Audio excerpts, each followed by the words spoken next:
夏が近づいてきて、日差しが毎日強くなってきているなっていうのを感じるんだけど、日差しが強くなるとさ、日焼けをしちゃう可能性が高まるじゃん。でね、僕はね、基本的に日焼けしたくないなって思ってるわけ。ということで、本日はそんな日焼けとか日光について話していきたいと思います。よろしくお願いします。日本語を完璧にしたい？だったらジロートークスをダウンロード。で、最初にみんなに質問したいんだけど、みんなはさ、北半球と南半球のどっちに住んでるの？僕は日本に住んでるので、北半球に住んでるんだけど、北半球はね、これから夏になっていくわけよ。うん。で、僕もね、日々、今の季節、夏に向かっていってるなっていうことを感じるんだけど、それがなんでかっていうとね、今6月なんだけど、4月あたりは、ちょっと寒いなって思う日ばっかりだったんだよ。うん。だけど最近はね、暑い日と寒い日のミックスなんだよ。うん。ある日にね、30度を超えるような暑い日があったかと思えば、その次の日にはね、肌寒い日になったりするわけ。うん。その温度の変化がすごい激しいんだよね。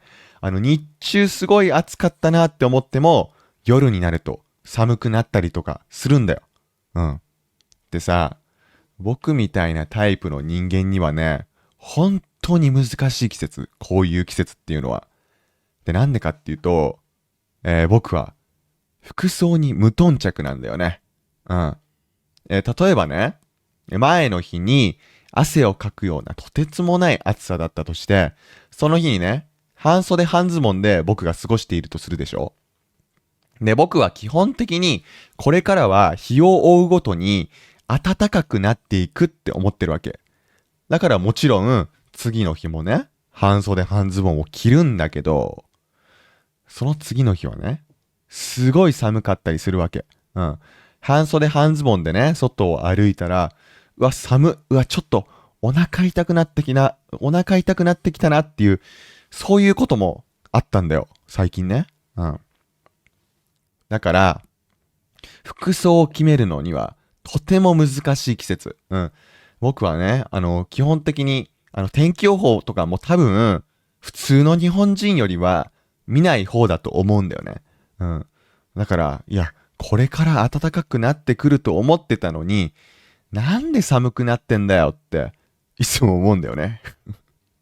まあね、ちゃんと、天気予報見ればいいだけの話なんだけどね。うん。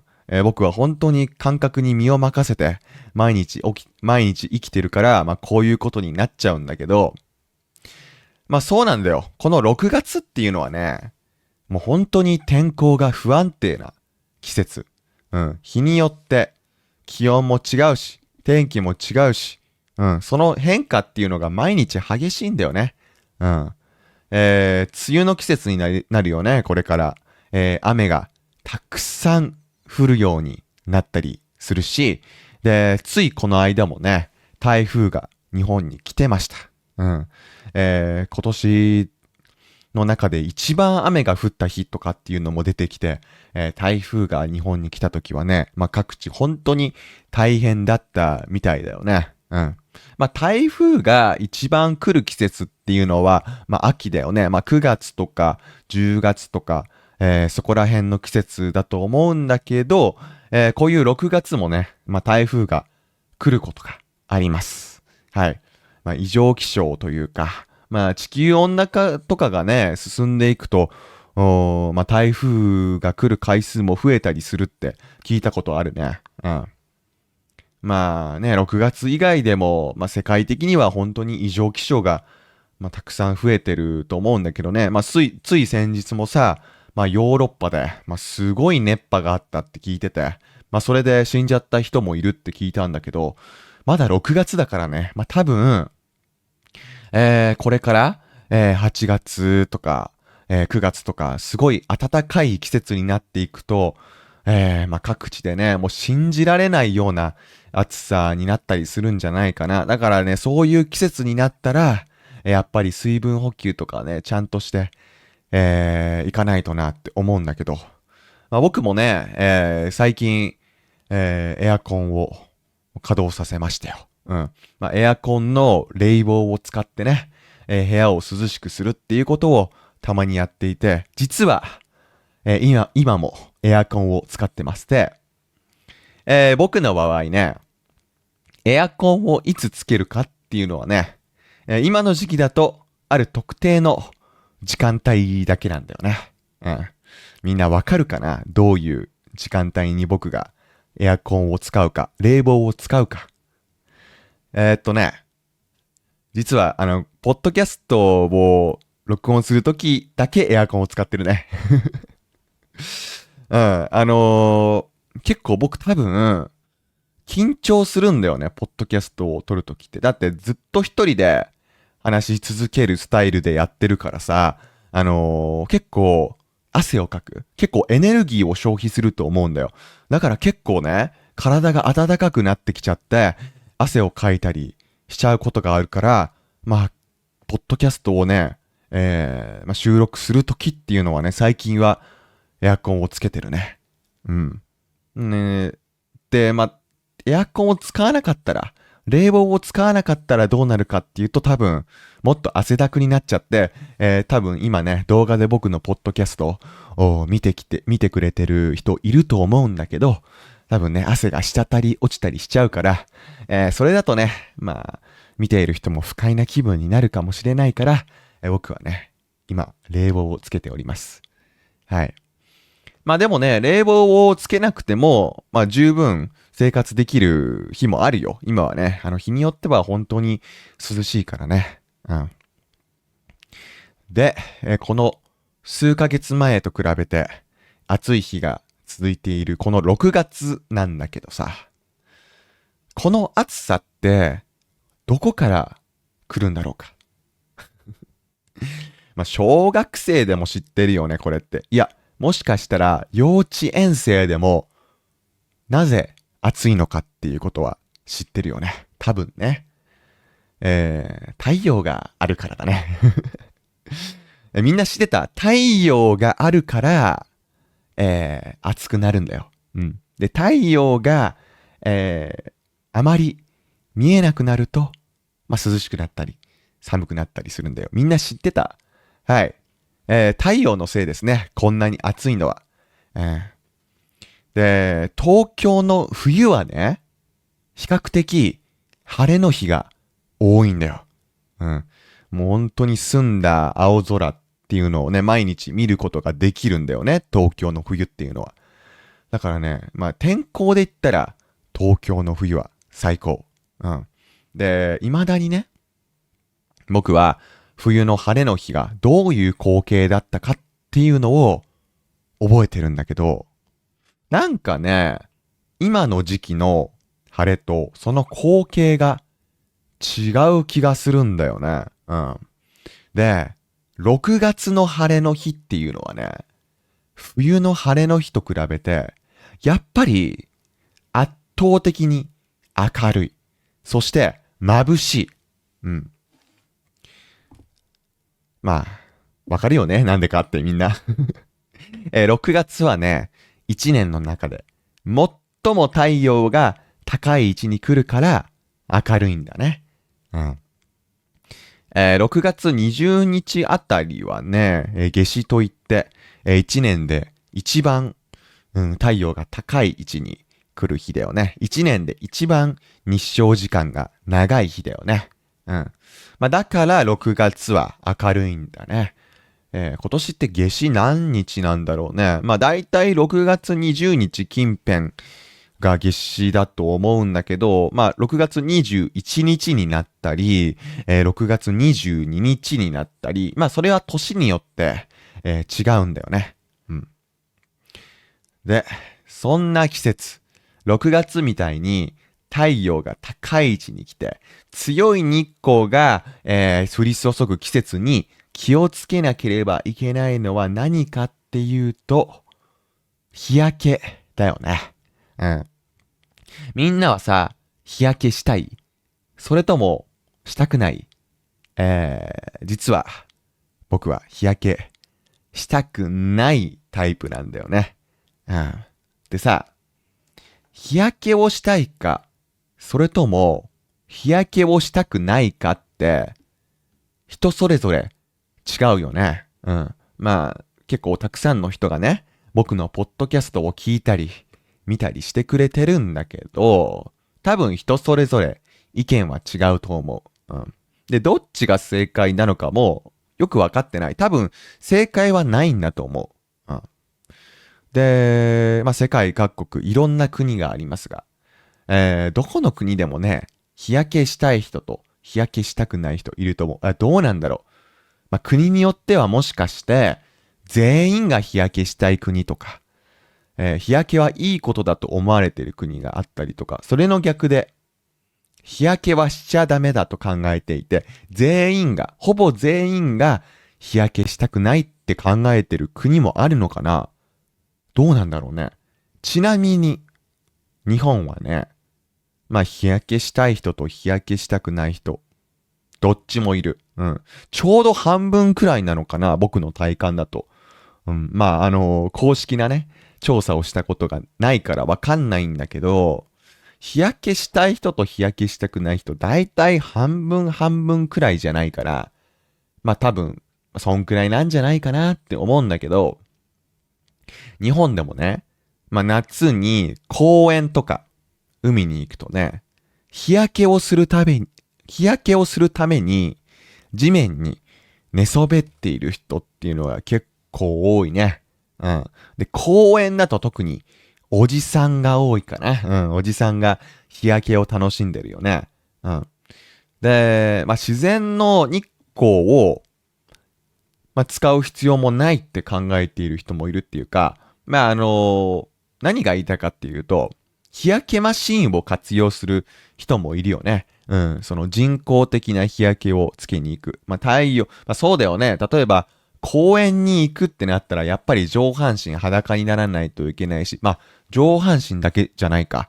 そうだよね。その、体全身を日焼けしたい人はさ、すごい肌を露出させなきゃいけないじゃん。うん。で、その状態で公園に寝そべってると、あの人何してるんだろうって怪しまれたりとかするかもしれないし、子供が怖がっちゃうかもしれないよね。そして何よりやっぱり、まあ、夏になるとね、虫がたくさんいるから、虫に刺されちゃったりするかもしれないよね。まあ、そういう風に考えると、まあ、確かに日焼けマシーンで、日焼けをするのって結構合理的なのかなちょっと僕はね、今まで、日焼けマシーンを使ったことがないからね、うん、ちょっとよくわかんないんだけど、まあ、日焼けをしたくないだろうなっていう人はね、やっぱり街を歩くと、すぐにわかるよ。うん。その服装に特徴があるんだよね。うん。まず、一番わかりやすいのはね、腕にアームカバーをつけている人だよね。うん。まあ、これは僕はね、結構女性に多いなっていうのを思ってるんだけど、腕にアームカバーをつけてる。なんか白色とか黒色とかの、まあ、人によって色は違うんだけど、アームカバーをつけて、腕が日焼けしないようにしてるね。でもすごい暑そうだなって思うね。うん。まあ、あとは、つばがすごい大きい帽子をかぶっている人もいるよね。まあ、そういう人を見ると、あ、この人も日焼けしたくないんだなっていうことがすごいわかりやすいよね。うん。で、ここでね、まあ一つ疑問が生まれるんだけれど、日焼けしたくない人ってなんで日焼けしたくないんだろうね。逆に日焼けしたい人はなぜ日焼けをしたいんだろうか。うん。まあ日焼けしたくない人は、まあ多分だけど、紫外線を肌に浴びることによってシミとかができてしまうのが嫌なんじゃないかなって思う。うん。その逆で日焼けをしたい人は、まあ多分健康的な見た目になりたいのかなとか思うんだけど、どうなんだろう。まあ多分人それぞれ理由は違うと思うんだけど、このポッドキャストの冒頭に話した通り、僕は日焼けをしたくないうちの一人です。はい。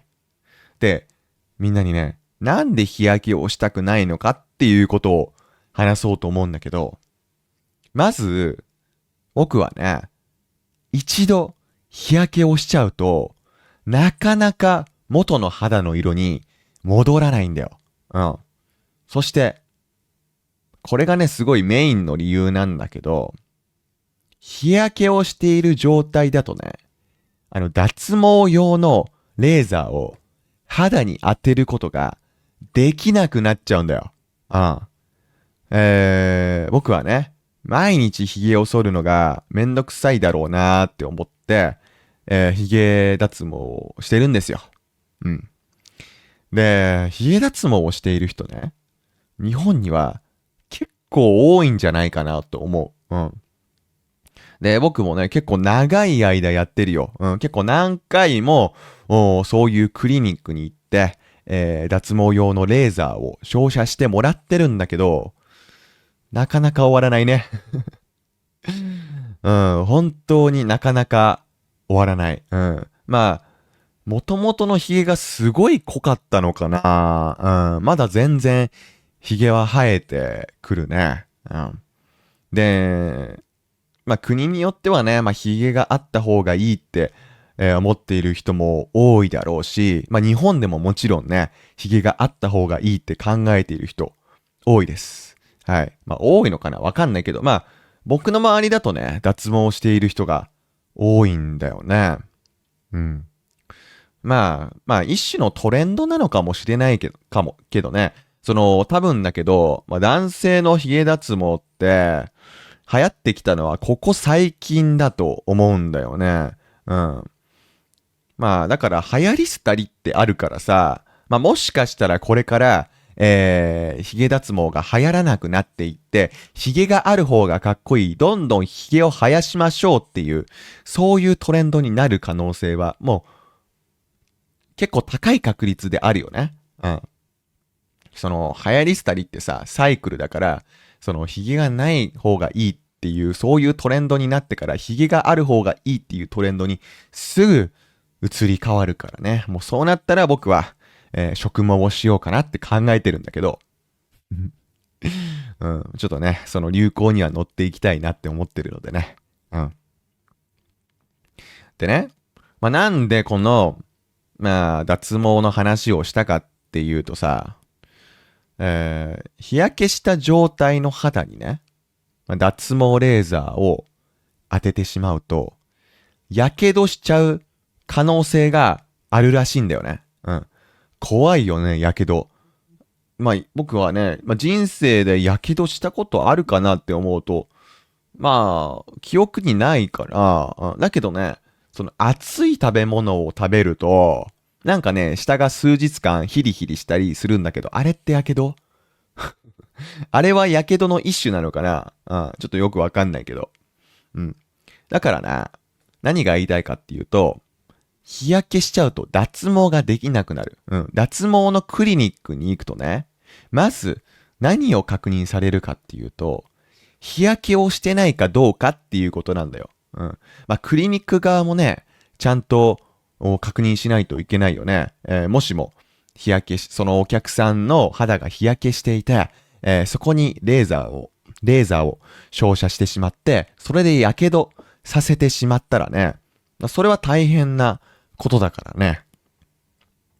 だから、確認を、日焼けがないかどうかの確認っていうのをされるんだけど、さっき話したみたいに、僕ってね、一回日焼けしちゃうと、それがね、ずっと肌に残っちゃうタイプなんだよ。だからね、それはどういうことを意味してるかっていうと、長い間、脱毛に行けなくなっちゃうっていうことなんだよね。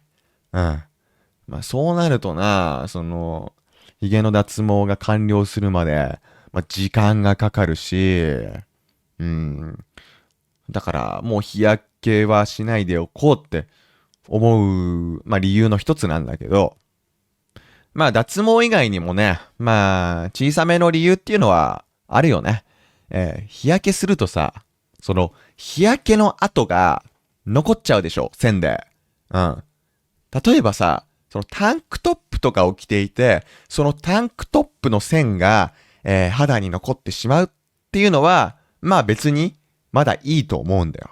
うん。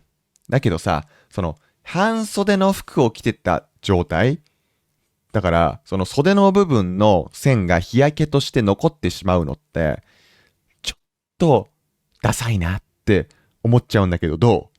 僕だけこれ思ってるの。うん。だからそういう風になるのも避けたい。でね、まあその上半身だけじゃないですよ、この問題っていうのは。うん。半ズボンでも同じような問題は起きるよね。うん。で、半ズボンのその線もね、その足の部分に日焼けとして残っちゃうとちょっとかっこ悪いかなって思うんだよね。うん。で、日焼けで肌についてしまう後で、一番かっこ悪いのが何かっていうと、やっぱりさ、サングラスの跡が残っちゃうことじゃない？どう？この目の部分だけ日焼けしてないのってちょっとかっこ悪くない？うん。で、僕はね、サングラスもよく使うし、そういうことがね、起きないように、うん。サングラスをつけてたっていうことが日焼けとして跡として残らないようにしないといけないなって思ってるんだよね。その一方でさ、僕みたいな人間とは違ってね、その日焼けの跡っていうのを楽しむ人もいるじゃん。うん。君もね、そういう人かもしれないけど、どういう人かっていうと、その水着の跡をつけたいっていう人はいるよね。うん。その水着のね、跡をつける。そういうことをする人いるけど、僕はね、まだそういう、水着の跡をてか、女性に多いよね。男性だとどうなんだ？うん、女性だとさ、その、ビキニの、日焼けの跡を残すっていう人いるけど、男性だとどうなんだろう。うん。仮にね、僕が女性であったとしても、別に水着の跡をね、日焼けとして残したいなとは思わないんだけど、どうなんだろう。女性に生まれ変わったら、考えが変わるのかな。うん。ということでね、僕は、基本的には日焼けをしたくないということで、日焼け対策をしないといけないんですよ。はい。日焼けをしたくない皆さん、日頃からどんな日焼け対策をしてますか？うん。どうやって日焼けしないようにすればいいんだろうね。うん。さっきね、日焼けしたくない人は、つばが大きい帽子をよく被っているっていうことを話したんだけど、結構効果的だと思うよ。うん。帽子っていうのはね。だけどさ、帽子を被っていると、なんかね、頭が蒸れちゃうんだよな。うん、頭が痒くなる。うん。それはあんまり嫌だ。あとはね、髪型もね、ちょっとね、なんて言うんだろう。髪が押しつぶされるっていうか、頭が小さく見えるようになっちゃうよね。うん。で、先ほど話したアームカバー。うん。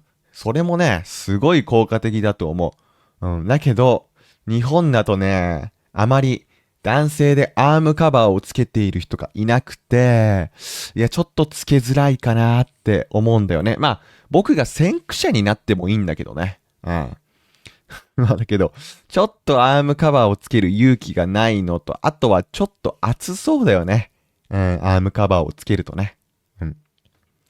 で、さっきからね、アームカバーは、女性がつけている人多いよっていうこと話したんだけど、昔はね、日焼け対策をしている人って、女性ばかりだったんだよ。比較的ね。うん。だけど、最近はね、日焼けをしないように気をつけている男性も多いんですよ。うん。で、僕の知り合いではね、日傘を差して街を出歩いている人もいるね。うん。僕は日傘は持ってないかな。うん。僕は雨用の傘は、なんか透明な傘を使うことが多いから、その全く、日焼け対策にならないんだよね。それを使ってもね。うん。だけど、その傘の種類によっては、まあ日焼けとしても、間違えた。日焼け防止。だから日傘としても、雨傘としても使える、まあ傘っていうのが売ってるから、まあそういうのを一本持っておくと、まあどちらにも使えるから、まあ結構便利だなっていうふうには思うんだけど、やっぱりね、日傘を持ち歩くのってめんどくさいよね。僕はね、その雨傘すらあまり持ち歩かないタイプだからね。最近ね、まあ、折りたたみ傘を買ったというか、まあ、旅行中にね、その折りたたみ傘を、というか、雨がたくさん降る日があって、その時にね、その傘を買わざるを得なくなって、僕は折りたたみ傘を買ったんだけど、基本的にはね、傘を持ち歩きたくないし、その折りたたみ傘を、買う前っていうのはね、基本的に僕は、まあ、傘は持ち歩かない人だったんだよ。うん、そう。で、だからね、まあ雨がちょっと降ったぐらいだったら、まあ走ってね、例えば駅まで走るとか、家まで走るとか、目的地まで走るっていうことをやってたんだけど、そう。まあ何が言いたいかっていうとね、もともと僕は傘を持たないタイプの人間だから、日傘を持ち歩くなんてめんどくさい。うん、で、僕は本当に、なんて言うんだろうな、わがままな人間だなって自分で思うんだけど、帽子はかぶりたくない。そして、アームカバーはつけたくない。そして、日傘は持ちたくない。こういうわがままな僕ができる日焼け対策といったら、ただ一つだよね。うん。日焼け止めを塗るっていうことだよね。うん。まあ、日焼け止めはね、この時期から、まあ、薬局で大量に売られるようになるなって思うんだけど、僕の家にはね、まあ、常に日焼け止めがありますよ。うん。いつ出かけてもいいように日焼け止めがある。うん。まあ、いつも使ってるんだよね。そのプッシュして出るタイプの日焼け止めを使ってるんだけど。なんと僕はね、まあ、前というかね、つい最近、ラオスという国に行きました。旅行で行きました。うん。で、そのラオスに行った時にね、日焼け止めを日本から持っていくのを忘れちゃったんだよ。うん。うわー、やってしまったなって思ったんだけど、まあでも、日焼け止めなんて世界のどこでも売ってるだろうから、まあ、ラオスのね、薬局かどこかで、日焼け止めを買おうって思ったんだよね。うん。で、ラオスの現地の薬局に行って、日焼け止めを買おうとしました。だけどね、日焼け止めって、まあ、本当に種類が多いんだよね。うん。まあ、日本の薬局でもね、もうかなり多くの日焼け止めが売ってたんだけど、そのラオスの薬局はね、もうそれ以上というか、いや、こんなに日焼け止め売る必要あるのかなって思うくらい、もう本当にたくさんの日焼け止めが売ってたんだよね。うん。で、種類が多すぎて、いや、これ僕、何買えばいいのかなっていうのがわからなくて。で、しかもね、まあ、商品に書いてある文字がね、ラオ語なんだよ。ラオ語。うん。で、僕、ラオ語わからないのね。うん、僕がわかる言語はね、まあ、ちゃんとわかる言語は日本語と英語だけなのね。だから、ラオ語を見ても何もわからなかった。うん。書いてある文字の意味が全くわからない。その、なんとなくの雰囲気でというか、そもそもね、その、店員の方に、これが日焼け止めコーナーだよって言ってもらって、まあ、その場所に行ったんだけど、だから、その商品が日焼け止めだっていうことはわかるわけ。うん。だけどね、どんな効果があるとか、うん。この日焼け止めは他の日焼け止めと比べて何が違うのかとか、そういうのが全くわからない。うん。でね、まあ、普段偉そうに、こうやってみんなに偉そうに日本語をね、教えてる。日本語でポッドキャストをしている僕なんだけど、みんなの気持ちすごい分かったよ。はい。アルファベットではない独特の文字ですよ。ラオ語に使われている文字っていうのは。うん。それって日本語も同じだよね。日本語もよくわからない漢字とかカタカナとか、ひらがなを使わなきゃいけないじゃん。うん。もうそういう文字。ラオ語、日本語。本当に難しいと思うんだけど、ラオ語さっぱりなんて書いてあるかわからないんだよね。うん。で、正直に言うと、あまり考えないで買った。うん。その、日焼け止めって、多分そこに入っている成分とかの影響で、その商品によってさ、値段が全然違うと思うんだけど、こういうのにそんなにお金かけなくてもいいかなって思って、そこまでね、値段が高くない日焼け止めを買ったんだよ。うん。もちろんね、そのパッケージには、ラオ語が書いてあってね、なんて書いてあるかわかんないんだけど、買いました。日焼け止めを。うん。で、その日焼け止め、買った途端に、塗ったんですよ。自分の肌に。で、その日は気づかなかったんだけど、後日気づいたことがあってね。なんかね、その日焼け止め、塗ると、肌がすごい白くなるの。うん。なんか、不自然な白さになっちゃうのね。その肌が。めっちゃ肌白くなったって思ってさ。鏡を見て、びっくりしたわけ。なんだこれって。なんでこんなに肌白くなってんだよって。でね。なんでこういうことが起きたか。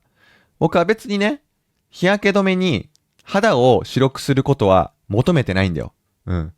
だけどさ、まあ、メイクをする人は肌を白に近づけるようなメイクをする人いるじゃん。そういう人にはね、肌を白く塗るような、そういう日焼け止めって必要だと思うんだけど、僕はね、そんな機能必要ないわけ。日焼け止めに。で、商品説明とかを見ればね、多分書いてあったのかな。その商品説明をね、読めないから、そういう効果があるとかってわからなかったわけ。うん。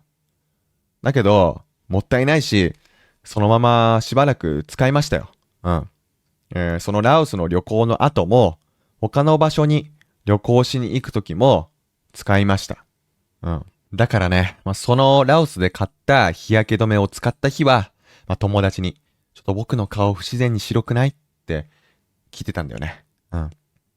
で、こうやって僕が日焼け対策を、頑張ってやってるっていうことをこうやってね、みんなに熱弁してるんだけどさ、実はね、もう僕、日焼けしちゃったんだよ。本当に。日焼けしちゃったんだよ。それにね、最近気づいたの。うん。これまでの話をね、聞いてると、二郎さんって、相当日焼けしないように気を使ってるんですねって思うかもしれないんだけど、実はもうね、今年僕は軽く日焼けしちゃいました。うん。日焼けしないように心がけてたつもりなんだけど、日焼けしちゃったんだよね。うん。いつ、どこで日焼けしちゃったのかっていうのをみんなに話そうと思うんだけど、最近ね、友達と一緒に、東京の郊外に行ってね、テントサウナに行ったんだよ。小川の近くにあるテントサウナに行ったの。で、すごい本格的なサウナでね、薪を燃やして、その部屋の中を温める。そのテントの中を温める、本格的なテントサウナだったんだよね。うん。で、僕はね、普段行ってるサウナっていうのは、銭湯についてるサウナとか、温泉についてるサウナとか、そういうサウナで、薪を使ってるのかな、どういう仕組みで、その部屋を温めているのか、そのサウナ室を温めているのかっていうのは、わからないんだけど、薪を燃やすのもね、自分で薪を入れて、どんどん燃やさなきゃいけない。その火を調節して、部屋の温度を、調節しなきゃいけないようなテントサウナに行ったんですよ。うん。で、テントの中でね、そのサウナの中で体を温めた後は、川沿いにね、出るんですよ。うん。川沿いに出てね、河川敷、小さな河川敷みたいな感じになってるんだけど、そこに椅子が用意されてるんだよね。うん。で、その椅子に座って、外気浴をすることができるんだよ。だから、最高だよね。うん。で、なんかね、外もそこまで暑くなくて、涼しい中でね、川が流れているから、なんか涼しい雰囲気があるんだよね。うん。その、川沿いに出て、椅子に座って、目をつぶってね、外気浴をしたんだよ。もうすごい幸せな時間だったんだけど、この時に日焼けしてたっぽいんだよ。多分、そうなんだよ。うん。もちろんね、そのサウナテントじゃないか、テントサウナから外に出ると、屋外だから、日光に当たる環境なんだよね。うん。で、僕は、そのテントサウナに、友達と一緒に行くときに、家で日焼け止めを塗ってから行きました。うん。だから、日焼け止め塗ったから、日焼け今日はしないんじゃないかって思ってたわけ。ちょっと油断してたんだよ。うん。だけどさ、サウナに入ると、日焼け止めが多分体から取れちゃうよね。うん。日焼け止めってね、そもそも多分、一日中外にいるときはね、その一日に何度も塗り直すことによって、その効果を発揮するものだと思うんだけど、僕はね、ちょっとめんどくさがり屋な性格だから、その時、日焼け止めの塗り直しをしなかったんだよね。日焼け止めの塗り直しをしなかったというか、塗り直しをするのを忘れてたんだよ。うん。で、テントサウナの中でね、大量の汗をかくと、やっぱり、その時の日焼け止めって取れちゃうんだよね。うん。で、しかもさ、テントサウナ気持ちよすぎたわけ。うん。やっぱり大自然の中でするサウナ。そして外気浴。これね、やっぱり普通の銭湯でやるのとはやっぱ一味違うんだよね。うん。で、それがね、気持ちよすぎて、もう何回も何回も外気浴とサウナを繰り返したんだよ。そんなことをするとさ、何回も汗をかくわけで、それで多分ね、日焼け止めが取れてしまったんじゃないかなって思うんだよね。うん。で、実はね、そのテントサウナを楽しんでいる間はね、自分が日焼けしちゃったっていうことに全く気づかなかったんだよ。で、自分が日焼けをしてしまったっていうことにいつ気づいたかっていうとね、そのテントサウナに行った3日後くらいにね、また別の友達に会ったんだよ。その時にね、いや、めちゃめちゃ顔赤いよって言われたんだよね。そう。日焼けしてたんだよ。僕の場合ね、こういう人、僕に似ている人いると思うんだけど、日焼けにね、過程があるんだよ。プロセスがある。まず、日焼けをしたらどうなるかっていうとね、肌がちょっと赤っぽくなるんだよね。うん。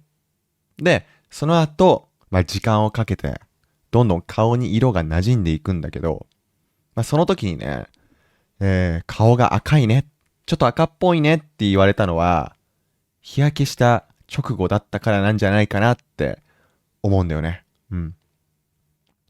そう。だから今話した通り、僕はね、今年もうすでに日焼けしちゃったんだよ。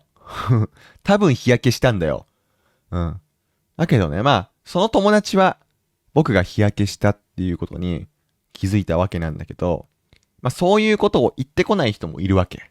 うん。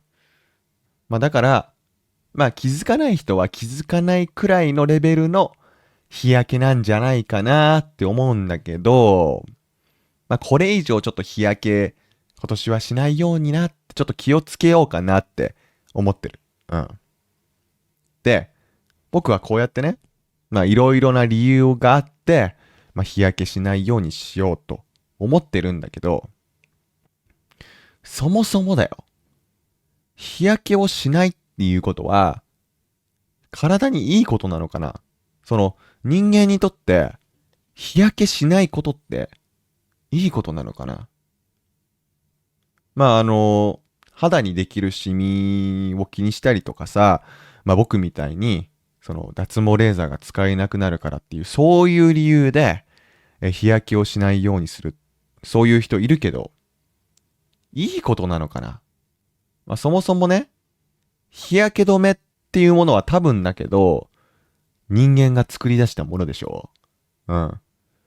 だから、その日焼け止めを作っているメーカーのマーケティングにね、踊らされているだけっていう、そういう考え方もできない。その日焼けすると、シミができちゃうよ。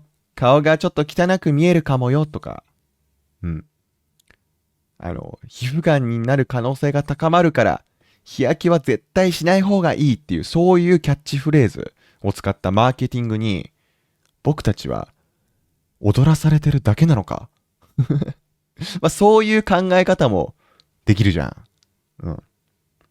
で、まあ実際にさ、不安を煽るマーケティング手法って、まあ多分かなり効果的なんだろうね。うん。そういう不安を煽るマーケティング最近見ますよ、よく。というか、ここ最近だけじゃないね。ここ何年か、不安を煽るようなマーケティングのキャッチフレーズ、そういうのを見たり、聞いたりすることあるんだよね。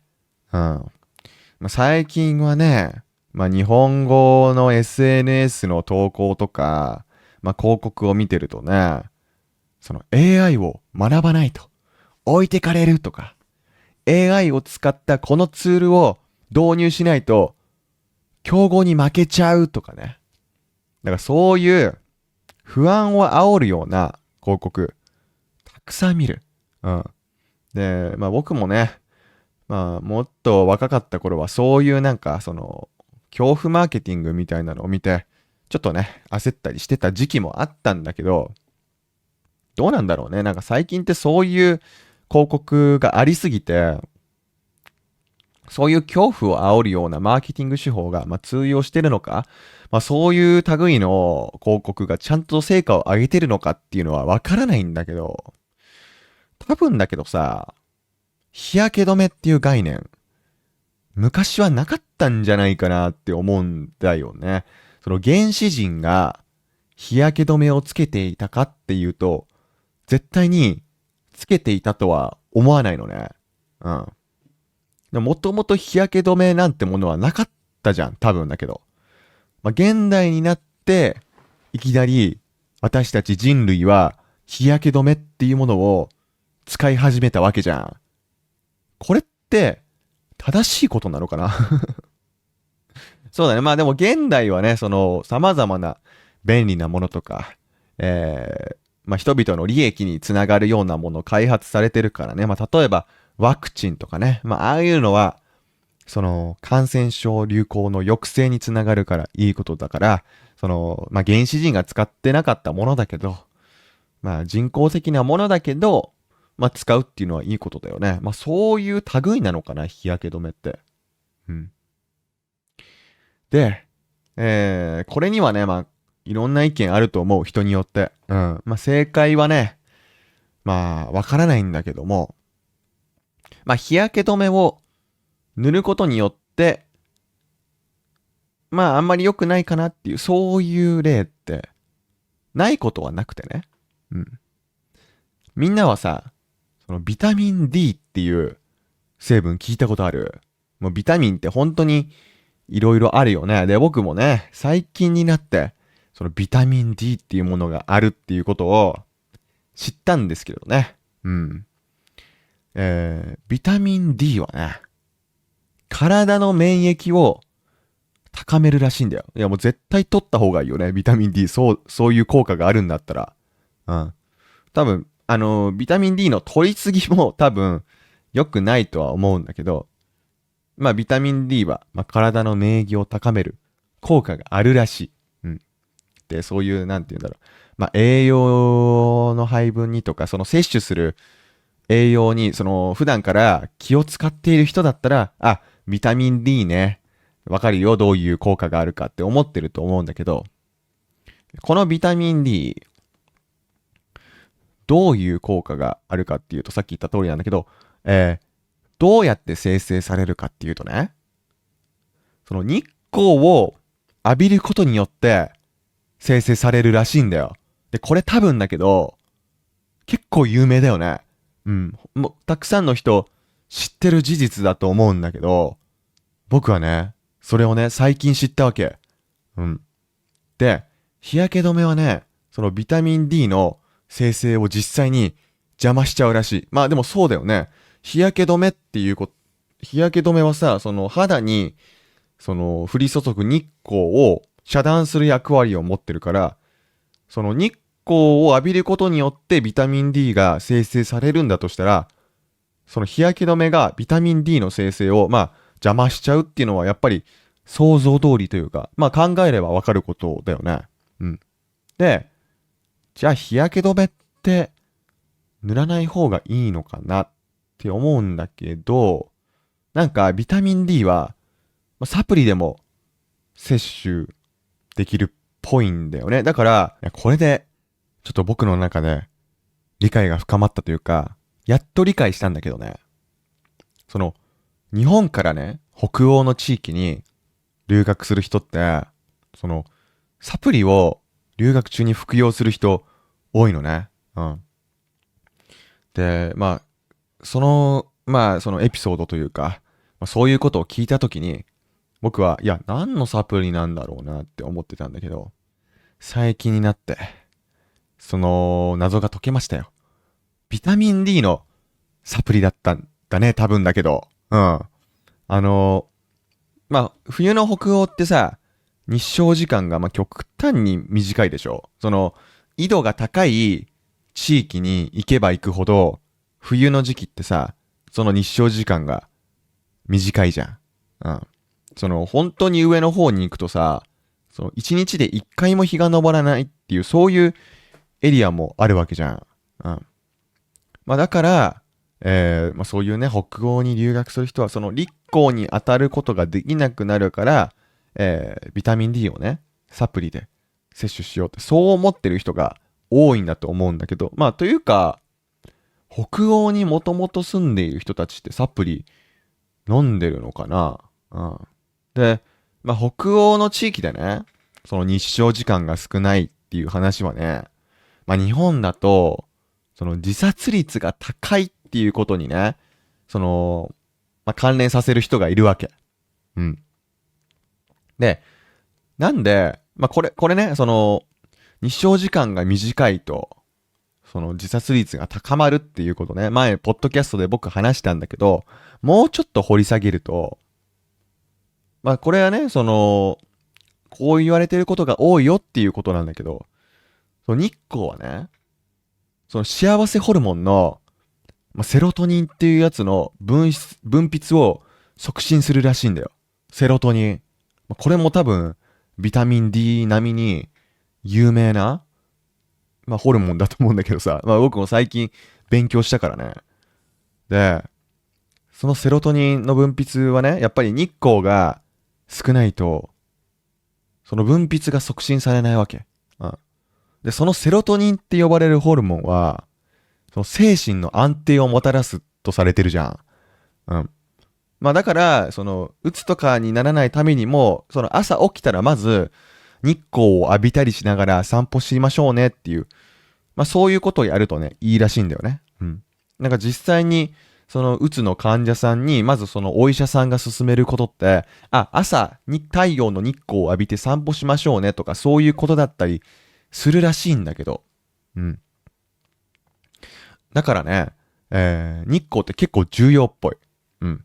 で、さっきのビタミン D はね、その、日焼け止めを塗ることによって、日焼け対策をすることによって、その生成が、まあ、邪魔されちゃうっていうことを言ったじゃん。でも、セロトニンはね、日焼け対策関係ないわけよ。うん。まあ、ちょっと関係あるって言ってもいいかもしれないけど、その視覚で日光を見ることによって、セロトニンの分泌が促進されるらしいのよ。うん。だから、視覚で日光を見ることが大事。だから、日焼け止め対策しても、そこまで、その、まあ、セロトニンの分泌が抑えられちゃうとか、そういうことはないんだけどね。まあ、何が一番ダメかっていうと、まあ、サングラスをね、かけるとか、そういうことをすると、まあ、ちょっと、セロトニンの分泌の促進っていうのが抑えられちゃうよっていうことなんだけど、だから、まあ、僕はね、まあ、強い精神を持って、まあ、鬱とかにもね、できるだけなりたくないなと思ってるから、まあ、サングラスとかをしないでね、まあ、何もバリアがない状態で、まあ、外歩いてみようかなとか思ってるんだけど、実は僕はね、結構眩しさに弱いんですよ。眩しさに弱い。夏の明るい街中の風景、街中の雰囲気、大好きなんだけど、眩しいのにはね、結構弱いんですよ、僕。うん、昔から眩しさっていうものが苦手なんだよね。うん。で、なんで昔から僕が眩しいってわかるかっていうとね、その、まあ、家族でさ、まあ、小さい頃どこかに出かけに行ったら、その動画とか撮るじゃん。で、今はさ、まあスマホで簡単に動画とかを撮れると思うんだけど、まあ当時は多分その、ハンディカムだよね。まあこういうでっかいカメラを使って、まあ僕の幼少期っていうのを、まあ僕の両親がね、記録してくれたんだけど、まあそういうようなビデオがね、まあいくつも実家には残ってるんだよね。うん。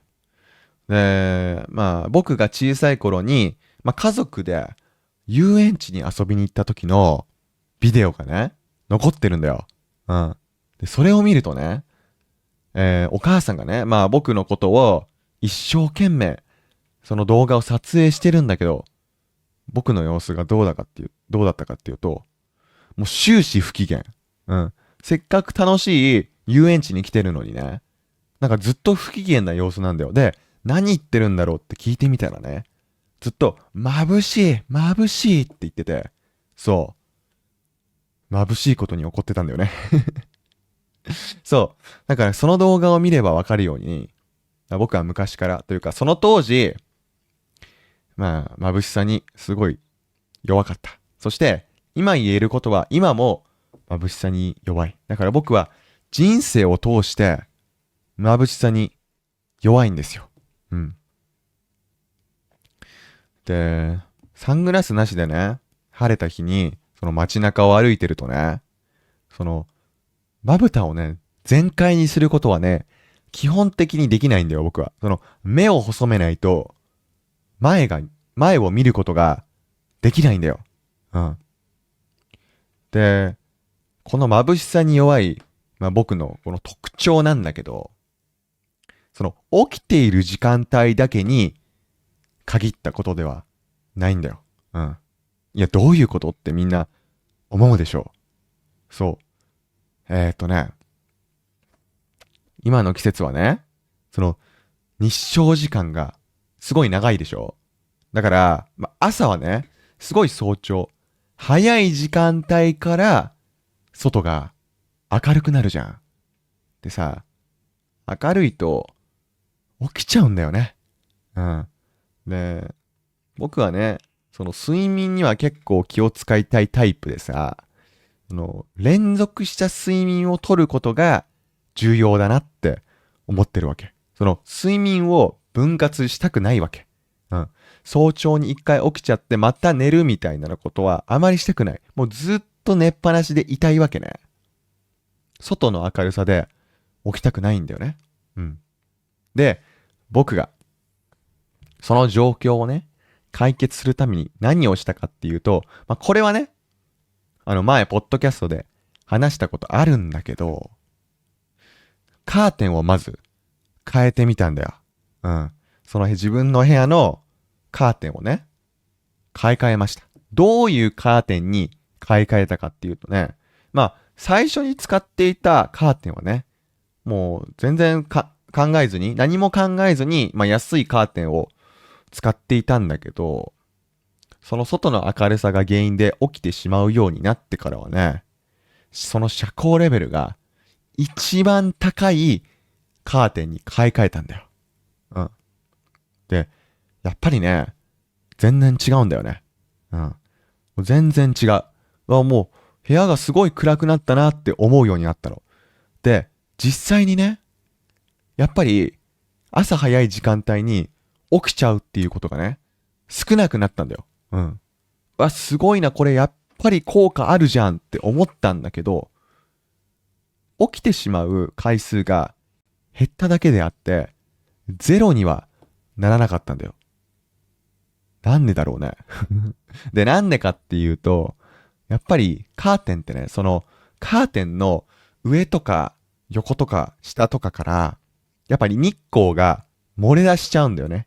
だから完全に日の光をシャットアウトすることはできないんだよ。うん。じゃあ、どうすればいいのかなって思いましたよ。もうせっかくね、ちょっと高いカーテンを買ったのに、朝早く起きてしまう。そういう問題が解決されない。どうすればいいんだって思った時にね、いいこと思いついたんだよね。うん。僕が導入したのが、アイマスクです。そう、アイマスク。その部屋がね、完全に暗くなって部屋が完全に暗くならないのであれば、その目に入ってくる光自体を消してしまえばいいじゃないか。うん。そう思ったわけ。うん。そして、アイマスクを買いましたよ。それもね、何も考えずに適当にアイマスクを買ったんじゃなくて、もう完全に遮光できる分厚いアイマスクを買ったわけ。うん。多分結構有名なアイマスクで、その Amazon の評価とかレビューもね、もうすごい高い。もう本当にたくさんの人が買ってるアイマスクを買ったんだよ。でね、もうつけてみると、本当にびっくりした。うん。その周りがね、昼の日中の、すごい、なんていうの明るい環境であったとしても、真っ暗になるわけ。うん。これは革命だって思ったよね。うん。で、実際に、アイマスクをつけた状態で寝ると、外が明るくなくてもね、外が明るくても、起きなくなったんだよ。うん。で、今ね、アイマスク、なんと僕は、3つも持ってます。3つも持ってる。うん。どこにそのアイマスクを置いてるかっていうと、まず、僕が普段寝ているベッドの横に2つ、うん、置いてます。アイマスクを。なんで2つもあるかっていうとね、例えば寝てる途中に気づかないうちにアイマスクを外してしまうとするじゃん。うん。そしたらね、そのアイマスクがどこに行ったかわからなくなるわけ。うん。で、寝てる途中で、アイマスク外れちゃった。アイマスクつけたいなって思った時に、そのアイマスクがどこに行ったかわからなかったらめんどくさいじゃん。うん。だから、もう一つのアイマスクがあるっていうわけよ。うん。で、だからベッドの横に二つあるアイマスクはね。うん。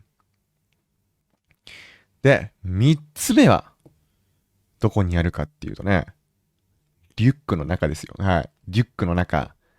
これはなんでリュックの中にあるかっていうのは、みんなわかるよね。うん。もちろん旅行先とかね、外出先で使いたいからね。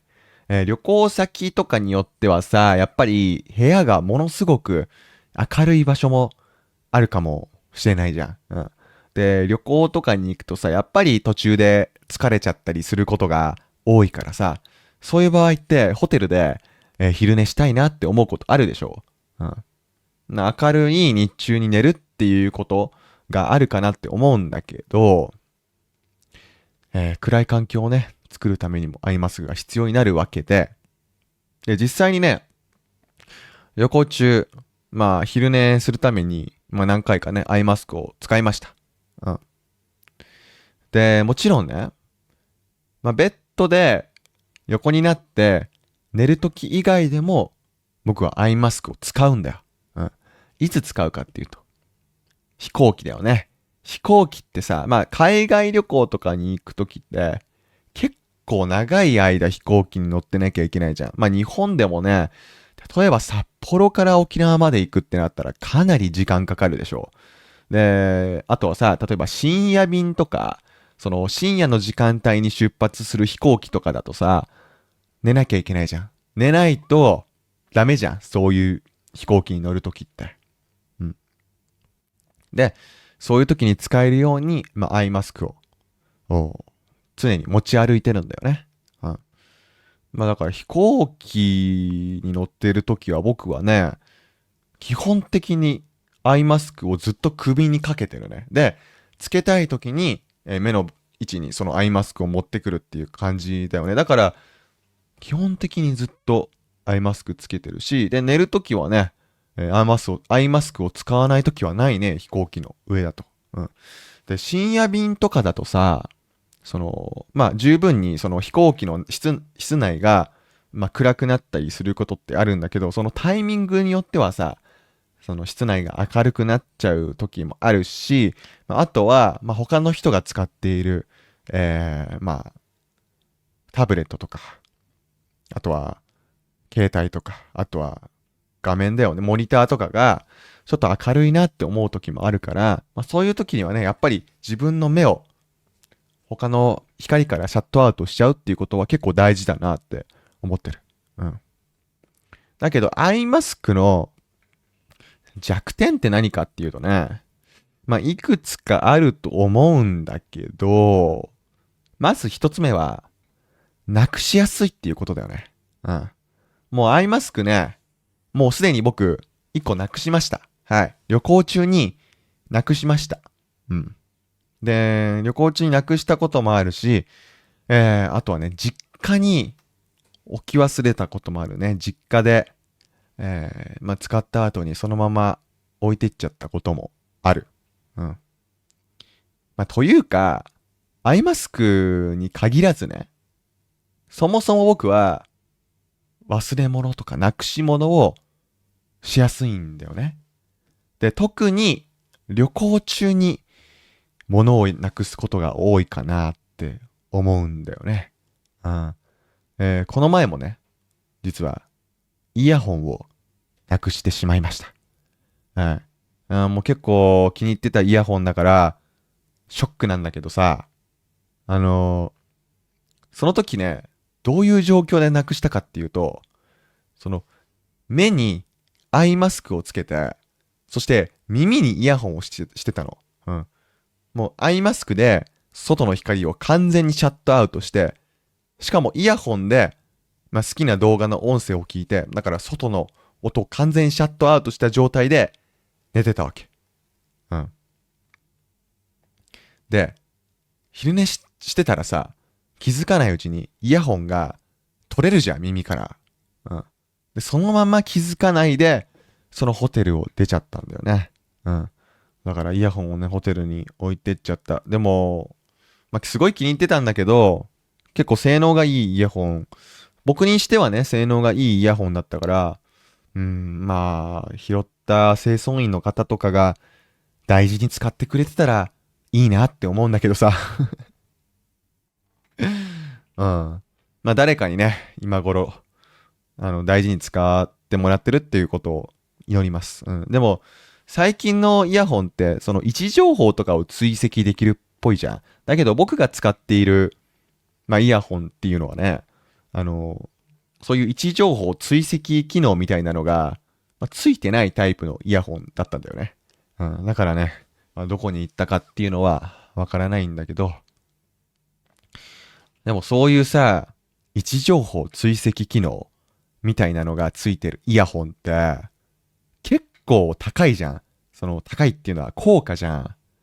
で、僕はね、こういう感じでさっきまで話してたみたいに、もう結構な高頻度でなくし物をするわけよ。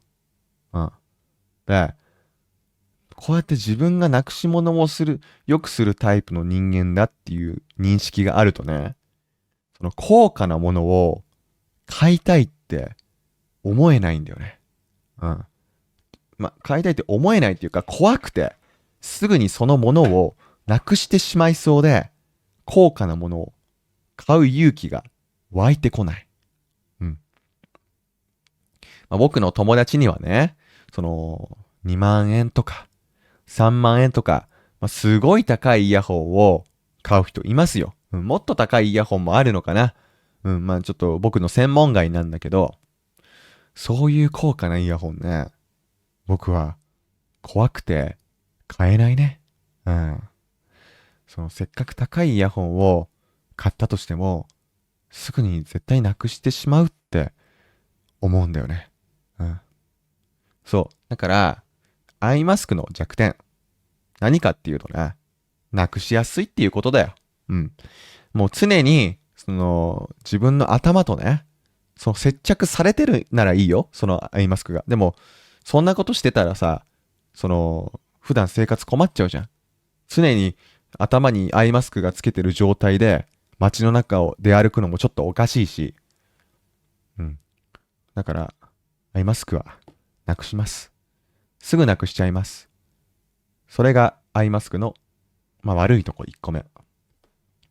2つ目の欠点が何かっていうと、つけているとね、ちょっと目の部分が、熱くなってしまうっていうことだよね。アイマスクで覆われている部分、目の部分っていうのがちょっと蒸れるかなっていう、そういう感覚はあるよね。で、実は、僕がアイマスクを買ったのが、いつかっていうと、去年の、秋あたりで、その時期はね、その1年で一番暑い時期が過ぎた後だったんだよね。うん。だから、アイマスクをつけててもね、そこまで、すごい暑いなとか、そういうことは思わなかったんだよね。ただ、これからだよね、問題なのは。で、今6月でしょ。で、これから、どんどん、暑くなっていくわけじゃん。で、これから迎える夏はですね、僕が初めてアイマスクと共に迎える夏っていうことになるんだよね。うん。で、この暑い夏にアイマスクをつけてると、かなり目の部分が熱くなってしまうんじゃないかっていう、そういう予測はしてるよね。うん。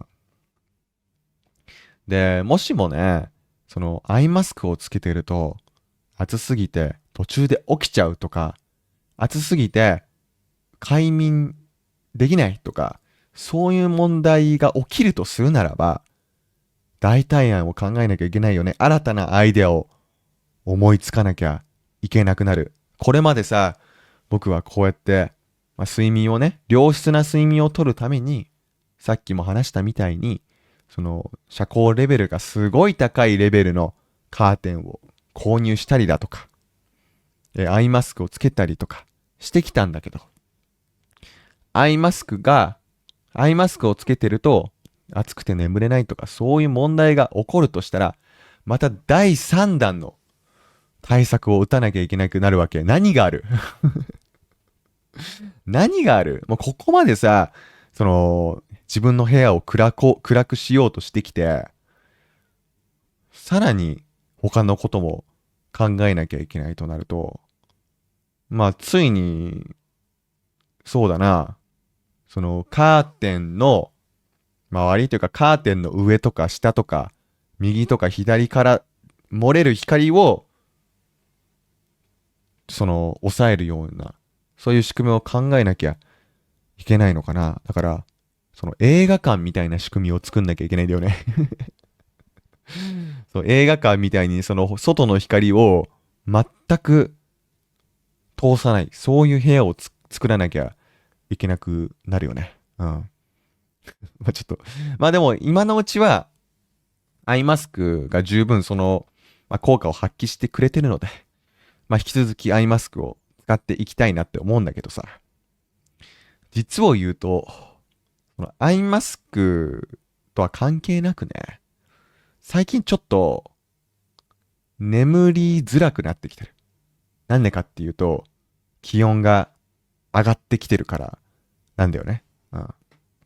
で、まあ、エアコンをつければいいんだろうけど、そのエアコンをつけるとさ、その寝てる間にちょっと喉が痛くなったりするじゃん。で、エアコンをつけるほど暑くはないんだよ。うん。まあもちろんね、7月とか8月になったらね、もうエアコンなしでは寝られないような、そういう熱帯夜になると思うんだけど、なんかね、エアコンをつけるほど暑いわけではないの。寝るとき、だから僕はね、まあ12時とかに寝るかな、最近は。そういう時間帯はね、なんか暑くて寝られないなって思うんだけど、まあ、途中さ、まあ朝4時とかにちょっと目が覚めることあるじゃん。あの時はね、どっちかっていうと寒いんだよね。だから多分、その日中に、その建物とかに、まあ、吸収された熱があるから、まあ、しばらくね、まあ、暑い状況っていうのが続いてると思うんだけど、結構早朝だから午前3時とか午前4時とかになると、割とね、涼しい。というか、どちらかというと、寒いんだよね。うん。だから、エアコンでね、その冷房をつけて、過ごすっていう、そういうレベルにも達してない。だけど、なんか暑いんだよね。うん。だから、なんかいろいろ買おうと思ったんだよね。例えば、僕がすでに検索したのはね、そのひんやり冷えるシーツとかが売ってるらしくて、うん。そういうのを買おうかなって思ってね。そのシーツは僕はね、その冬と同じシーツを未だに使ってるから、まあ、多分夏用のシーツに変えた方がいいんじゃないかなとは思うんだけど、まあ、シーツを買うのもまあ一つの手かなとは思ってるんだけど、まあ今そういうちょっと暑い時間帯、寝る時間帯、ちょっと暑い時にどうやってしのいでいるかっていうとね、そのベッドフレームが金属なのよ。僕のベッドってね。その金属の部分がちょうどひんやりして冷たいわけ。で、その金属のフレームに体の、まあ、どこか一部をね、当ててると、ちょっとひんやりして気持ちいいんだよね。で、そういう風にして、まあ、気づいたら眠りに入ってるっていう感じなんだけど、でも、ずっと金属に肌を触れさせるのもな、うん、それっていいことなのかな。なんかそれもちょっとめんどくさいなって思うことあるから、だって、そのベッドフレームだからさ、ちょっと、例えば足でね、その金属フレームに触れたい場合、ちょっと足を伸ばさなきゃいけなかったりするわけ。うん。で、なんか寝てる間の姿勢もちょっと不自然になるから、そう考えたらちょっと日焼け止め専用のグッズを買った方がいいのかなって、そう思ってるんだよね。うん。なんかいろいろあるらしい。なんかひんやりするプレートとかね。あとは、まあ日本の夏でね、まあ去年というかまあここ数年の間に一気に広まったのは、なんか首にかけるリングみたいなのがあってね、冷蔵庫かどっかで冷やしてから使うのかな。なんか僕はね、まあ持ってないからわかんないんだけど、その首につける、まあひんやりする、リングみたいなのをね、つけてる人最近増えたんだよ。今の時期は見ないんだけど、多分夏になるとね、そういう人すごい増えてくると思うんだけど、まあそういうグッズを使っている人いる。だから僕も何かひんやりグッズを買わなければなと、今思っているところ。もう6月の時点でね、こういう暑い気温というか、まあ暑い環境にこうして不満を持ってるっていうことは、多分これからの季節、もっとひどい状況になるんじゃないか。もっと暑さに頭を悩ませるんじゃないかって思ってるから、何か手を打たないとなとは思ってるっていう感じだね。うん。ちなみに、僕が今持っている、ひんやりグッズ。何があるかっていうとね、こちらのコップですね。コップっていうのかな。これひんやりグッズって言っていいかわかんないけど、まあ、ある程度、気温がね、高くても、なんかひんやりするし、あと、冷たい気温で、冷たい気温じゃねえや。飲み物をね、冷たいまま保ってくれるので、僕は重宝してます。もう、ポッドキャストをする間は常にこれ使ってるよね。はい。まあ、これが僕の唯一の、ひんやりグッズですので、まあ、多分ね、今年はひんやりグッズ何かしら僕に導入されると思いますので、買ったらね、皆さんに、共有したいなと思います。はい。はい。ということで、今日はですね、まあ、日焼けとか、日光とかっていう話をしてきました。途中でね、脱線して、暑さ対策みたいな話もしちゃったわけだけれども、僕がね、こうやって長い間、長い時間、ポッドキャストで話して、今日、何がみんなに伝えたかったかっていうとね、一人一人、夏を楽しんでいこうぜっていうことなんだよね。本当に。もうこんなに長い時間話して何が言いたかったかっていうと、夏を楽しもうぜっていうこと。で、ただ単に夏を楽しむんじゃなくて、一人一人違った楽しみ方をしましょうっていうことだよ。日焼けしたい人、したくない人、眩しいのが苦手な人、眩しいのがへっちゃらな人、いろいろいると思います。だけど、みんな自分なりの夏の楽しみ方をしていこうよ。水着の日焼けの跡を残したりだとか、あとは、タンクトップを着て、サングラスをつけて、思いっきり夏のファッションを楽しんだりとかね、していきましょうよ。はい、僕もね、夏を楽しむ準備はできてます。はい、夏が楽しみです。はい。僕もね、日焼けをできるだけしたくないし、眩しさで早朝に目が覚めてしまうこと、これは大嫌いなんだけれども、夏が好きなことには変わりありませんから。はい。一人一人ね、これは嫌だなっていう嫌いなことを避けながら最高な夏を迎えていきましょう。はい。ということで、今回のポッドキャストはこれで終わりにしようと思います。ぜひ次回のポッドキャストも聞いてください。ありがとうございました。バイバーイ。